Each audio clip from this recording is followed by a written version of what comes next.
आज फायनली आपण ज्या दिवसाची वाट बघत होतो म्हणजेच जारमध्ये चिठ्ठे तर टाकलेलो, पण आज चिठ्ठी काढूचो वेळ इल्लेलो आणि चिठ्ठी काढूचो मान आज आपण काकांका दिलो.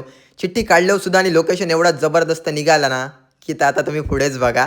तर मंडळी जाऊच्या अगोदर सगळी तयारी करून घेतलो, तर गौरीने त्याची तयारी सगळी करून घेतली आणि आपलं काय नाही, लाँग स्लीव्हचा मस्त टी-शर्ट टाकलंय, त्यानंतर हेल्मेट आणि आपल्या प्रवासाक सुरुवात केलं. जाता आता मंडळी नेरूरच्या पुलावरती स्टॉप घेतलो. या ठिकाणावरती नाही थांबलो तर मजाच येणार नाही. नेरूरचा पूल क्रॉस केलात ना, की लगेच डाव्या साईडला तुमका असे छोटे-छोटे स्टॉल बघूक मिळतात, ज्यावरती वेगवेगळे भाजी, फळं वगैरे आणि ती सुद्धा एकदम गावठी. त्यानंतर मंडळी मालवणचं रोड तर आम्ही सोडलो आणि लगेच आपण काळसे, पेंडूर ह्यो रोड पकडलो आणि कट्टे बाजारात येऊन पोहोचलो आणि एक छोटंसं स्टॉप घेतलं. म्हटलं नाश्ता करून घेऊया, कारण सकाळी निघताना आपण घराकडे काही नाश्ता करूक नाही होतो आणि जयसुद्धा छोटो आपल्यासोबत होतो. त्यानंतर मंडे आपण परत एकदा म्हटलं प्रवासाक निघूया आणि बाहेर पडलो तोपर्यंत पुढे येऊन स्टॉप घेतलो, कारण आपल्याला एक कुल्फीवालो भेटलो.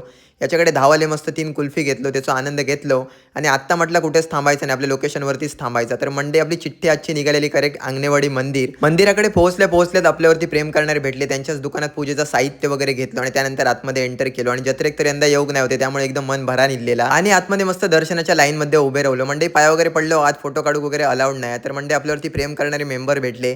त्यांना भेटान खूप मस्त वाटलं आणि हे मॅडम तर म्हणजे अगदी आपण YouTubeच्या स्टार्टिंगपासून बघतात, तर गोष्टी म्हणून खूप भारी वाटलं. आतमध्ये थोडा वेळ टाईम घालवलो, त्यानंतर परत दादांच्या दुकानावर गेलो. त्यांनी म्हणजे आपल्या उसाच्या रसाचे पैसे सुद्धा घेऊक नाही. तर मंडळी आता बघूया पुढची चिठ्ठी कुठची निघता. तोपर्यंत व्हिडिओ आवडलो तर नक्की लाईक करा.